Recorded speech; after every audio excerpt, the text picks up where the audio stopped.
All right, guys. Hey, welcome to my real estate game plan where we discuss all things real estate.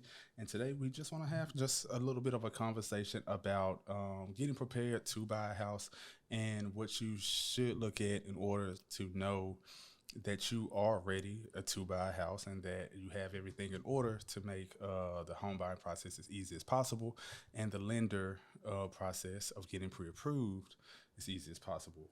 And we just want to go over a couple of things. It's more of a conversation. It's not scripted or anything like that. I do have a couple of notes to make sure I hit on all the things I want to talk about, but it's just kind of free flowing. So it may be a lot of information in this, but I'm gonna try to keep this pretty short. I want to keep this under like I say 5 minutes, but realistically, this may go to like 10, just kind of based off how my buyer consultations end up going.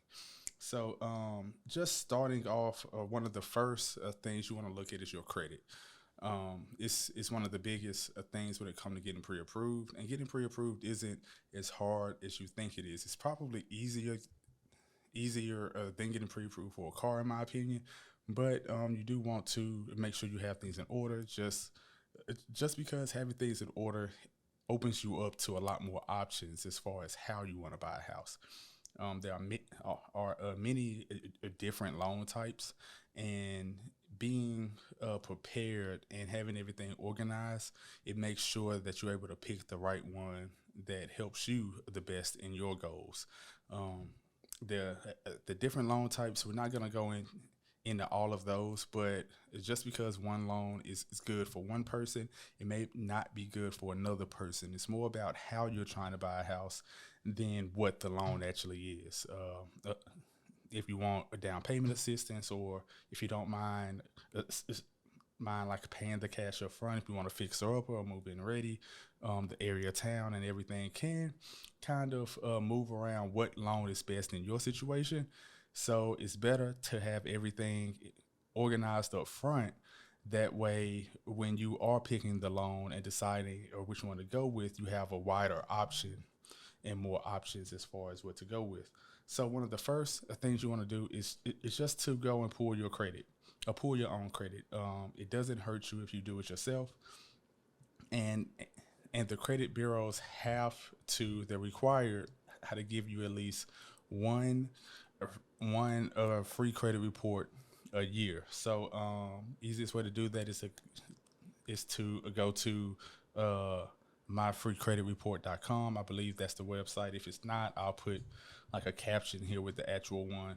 And just go on there and pull all three of those. Now, you do have to print those off immediately or save them, because once you click on it and like it displays it, you can't access it again for a certain amount of time without paying a fee. So it's best to go ahead and save that on your desktop, on a hard drive, or somewhere.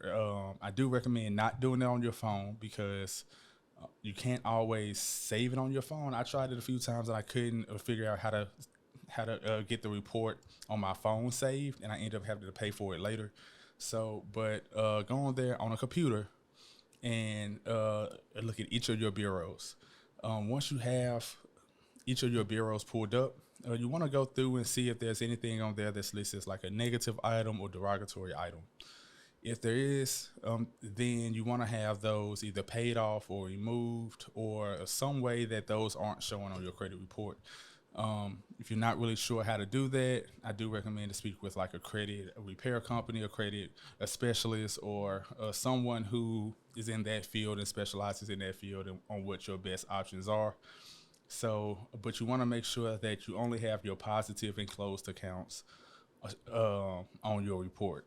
If there is a charge off or something like that that has a zero balance, it's not going to stop you from getting a loan because it has a zero balance on there, which means there's not anything to pay off, but it can hurt your score. And depending on where your score is, it may be worth going ahead and getting it up and getting that off in order to have your score rise up a little bit more. But that's just a kind of a preference, a thing based off where your score is and what. If you're right on that borderline of a 640, a 630, it may be worth going ahead and getting that off and getting your score up. But if you're at like a 730 and there's a charge off on there, going up up 5 points isn't gonna make a difference on your rate you get. Just being honest. So now once you have those and you went over there, it's another thing that you want to write down, and that's it'll have on there your revolving balances, and you'll want to write down each of those on there and put that on the side. You don't need that right now. We'll come back to that once we're on like your DTI, but it's gonna have on there a list of revolving balances, and you want to make sure that you write down what that number is that shows on your reports, because that's going to be very important in knowing how much you're able to get pre-approved for. So next, you want to look at your credit score. Now, I tell a lot of people it's best to get your actual credit score and not the one you see on Credit Karma, or like if you have a Discover card or like American Express or Capital One or something like that. They usually have reports on there that give you a credit score, and like it says, hey, your credit score has moved up 5 points, and now you have a 730. But what happens with that is a lot of people look at that score and believe that's their mortgage score. You actually have a lot of different credit reports and credit scores, a lot of different credit scores. And knowing the right one and what your mortgage score is will help you in the long run. So looking at that, it's a credit score, but it's not your mortgage score. So I recommend going to, it's an app called MyFICO, and they have like a free trial, and then there's like a fee you pay after that. You can do all this in the trial and then cancel if you want to. I don't really care if you keep it or not, because they're not sponsoring me or this video or anything. But it is a good place to go and check your actual mortgage score. You download the app, you log in and everything, and then it'll have on there your different scores, and you want to make sure you go to your mortgage score. That score is really accurate. If it's not the exact score, it's within like a point or maybe a point or two. So if it says on there your mortgage score is a 680, you're gonna have like a 680 or 81 or 79 or something like that. So it's very accurate, right on what the lender's gonna pull too. So that way you actually have in mind what your score is for the lender ahead of time, because you don't want to go and speak with the lender and discuss everything and loans and this and that, and the lender's under the impression you have a 680 score because that's what you told them, and they go pull your mortgage score and find out that it's only a 650, and that like eliminates options from you. So once you have that and your score is where you would like it to be, then you want to move on. Wait, actually, I'm going to backtrack a little bit. I do want to say that you do not need to have an 800 score in order to buy a house. Most of the time, you need a minimum of a 580. It's good to at least be around a 640, because that's where you open up a lot of programs at is 640. But a lot of banks will pre-approve you for a mortgage and approve you for a mortgage for 580 with a 580 score. Now, you will have a little bit of a higher interest rate, but if you're looking how to buy a house in a short amount of time, for example, it's June, your lease ends in October, and you're wanting to buy a house before your lease in and not have to do another lease, because it can take a while to get that 580 or 590 score up to a 650, a 660 or something like that. So if you're looking for, if you're around the minimum number, and of course you would like to get it up, it could be worth it just to go ahead and buy the house, because the difference in interest rate may not actually be that much. But you'll want to speak with the lender about your case, because it does vary case by case, bank by bank.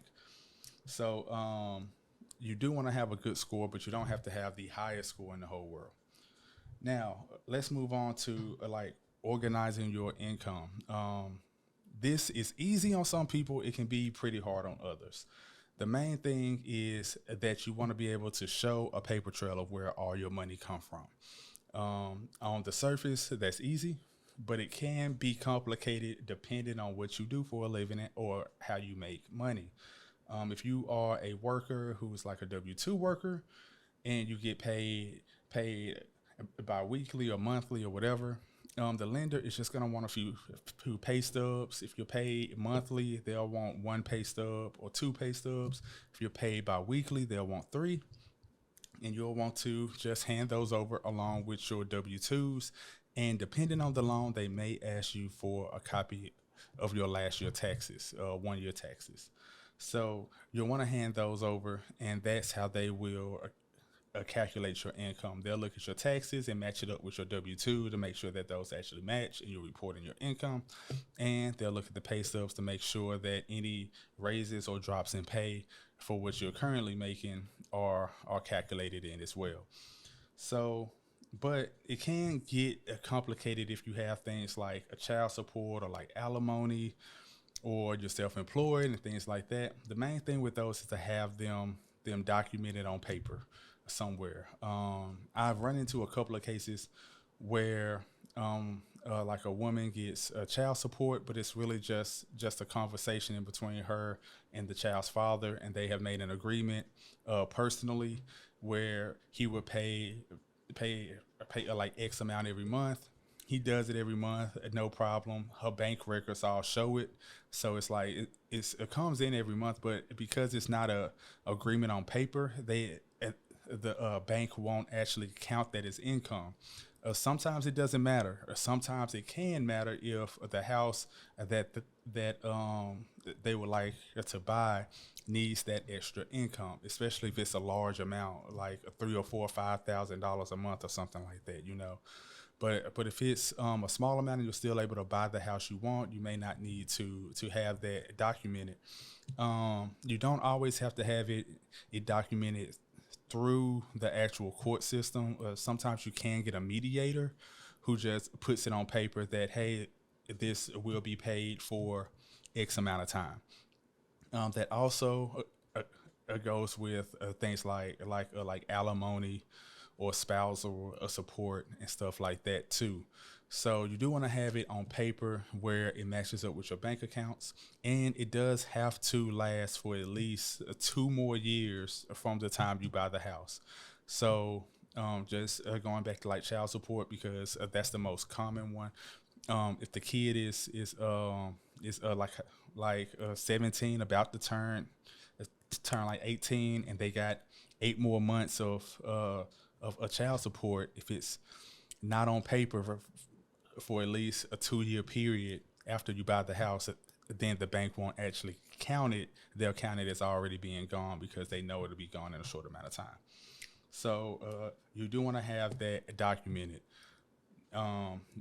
Also, if you are self-employed, this is a big one because self-employed, I may have to do just a complete whole video on self-employed, but I'll just kind of briefly hit on it. If you're self-employed, you want to make sure that all your money goes through a bank account.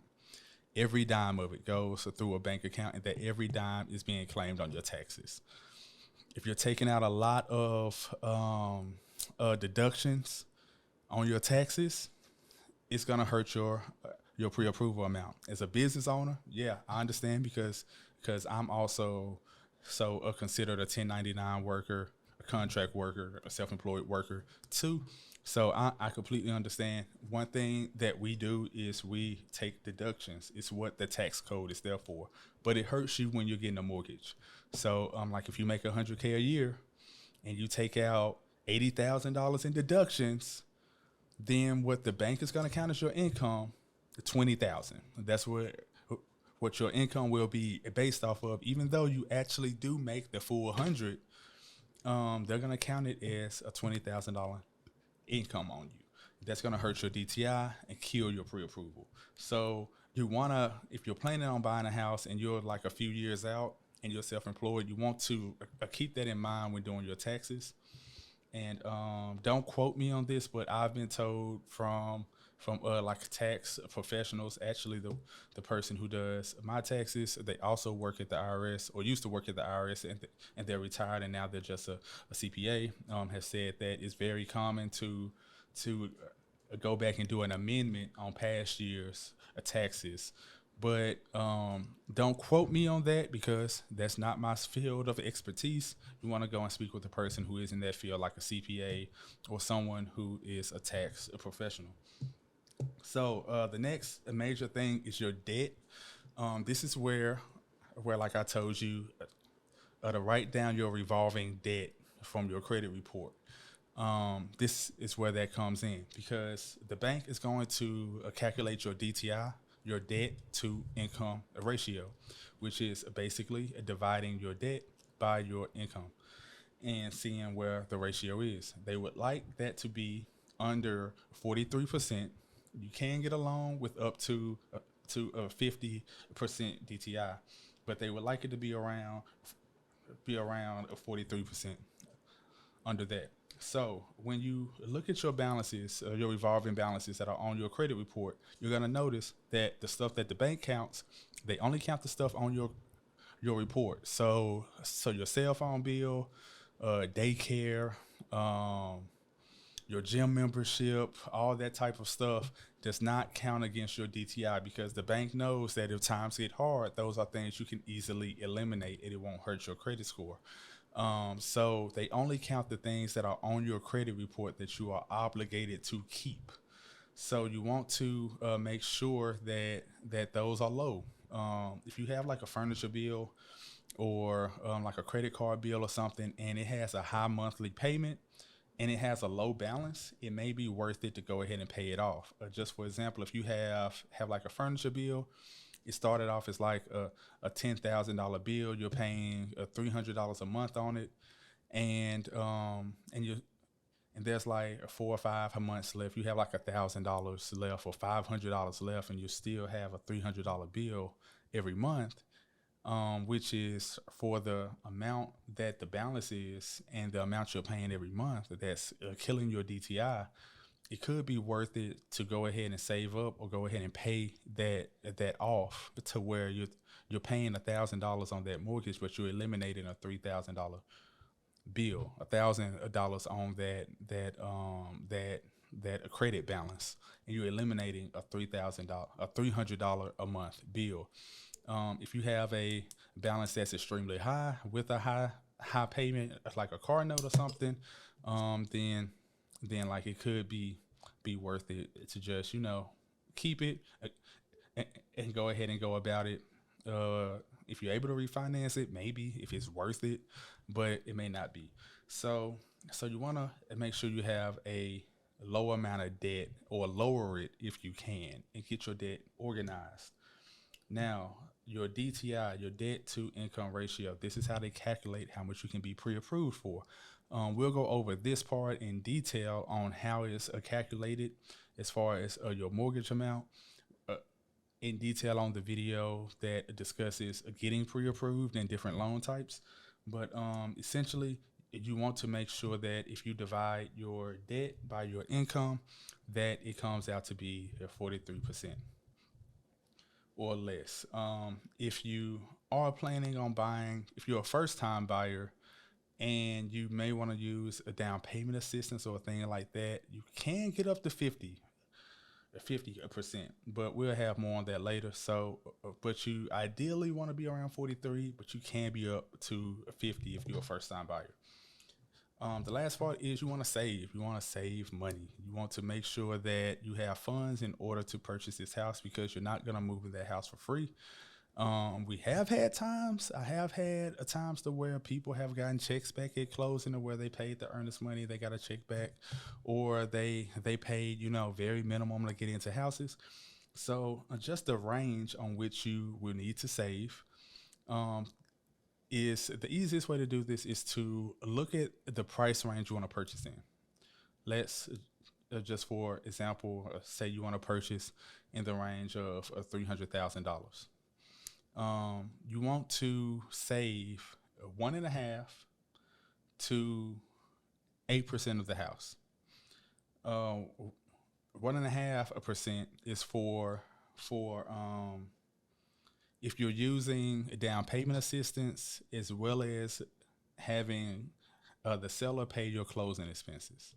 Usually, what's left over after that is between 1 to 1.5% that still needs to be paid, um, and you will have to have a minimum of 1% just to buy the house because we do have to put down a thing called earnest money, which validates the contract. You can't have a contract without it, and that actually goes on your balance at closing.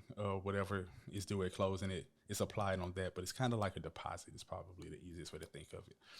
So you do want to have saved at least 1.5% of the purchase price, up to 8% of the purchase price. 8% is if you're paying your own down payment and you're paying your own closing costs. The reason that is so high is that down payments it can be between 3% to 5. If you're a first time buyer and this is a personal house, if you're an investor, it can be as high as 20%. But I'm talking to people who are buying houses to live in. These are owner occupant houses. They are moving in this house immediately. So you do want to have your down payment. It can be between 3% and 5%. You do want to have that saved, and you also have to pay your closing costs. A closing cost can be between 4 to 4.5% of the purchase price of the house as well. So you do want to have that saved. Usually around 8% is safe. Now, if you are a first time buyer, you can have a down payment assistance program to cover your down payment, which would leave you to need saved up of 4.5% roughly. So, which cuts down the amount of upfront money that you need saved. And in some cases, we can ask the seller to cover out of the price of the house, out of their proceeds, they'll cover or give you back 3% of the purchase price of the house. So that leaves you with 1.5% to pay. So that's how we get that on down. But in worst case, you do need around 8%. Now, this worst case number is calculated right now for what the market is right now. And this is August of 2023. Last year, in 2022, it was a much higher number because you had to offer an appraisal gap. You couldn't ask for closing costs, and if you had down payment assistance, that kind of put you on the back end of the loan. So people needed around 10% to 12%. If the interest rate comes back down, this will be changing. Right now, the interest rate is in the high sixes and mid sevens. That it's going to be right there for a while. But if this interest rate comes down in the fives again, then it's going to change and you're going to need more money up front. But right now, you can get into a house with as little as 1% of the purchase price, and you can end up paying up to 8% depending on the house. But this is for right now, how the market is now. If the interest rate comes down and you're watching this video, if you look at what the current interest rate is and it's in the fours or the fives, I guarantee you that this has changed and that 1.5% upfront is not possible anymore. So keep that in mind as you are planning everything. You do want to get stuff in order and make sure you are best prepared, but you also don't want to outweight the market that you are looking to buy in. If you're looking to save that upfront money, then you do want to move quick. You want to move smart, but you do want to move quick. So if you have in mind, okay, I want to have my credit score at a 750 in order to buy a house, but all you need is a 640, and you're already at that, but you're just doing stuff to better your credit, and you know that it's gonna take a year and a half or 2 years to do that, then it's not worth it if you need to save that upfront money. If you have that money in the bank and don't mind spending it, then all be do it. But keep that in mind as you're doing it, because once it flips, it's gonna flip. It's gonna be hard. So, all right, guys, this has been just a quick. I hope this was quick. How long was this? 24 minutes. Oh my gosh, I didn't plan on talking this long. But I'm glad you guys stuck with me. If you made it this far, I hope it has been helpful. Be sure to like and subscribe and share and all of those, things that help spread this information to other people. And it helps this page or channel, podcast, whatever you want to call it, helps it grow. So I'm Preston Williams, your local Memphis area realtor. If you're looking to buy a house, be sure to give me a call or give me an email. Probably the easiest way to reach me is on like Instagram or social media. My Instagram tag is preston.realtor, and just reach out to me there, and let's get your process going. I do appreciate you watching. Thank you, and until next time, we shall be back with another video, another series, and we'll go from there. Thank you. I'm out.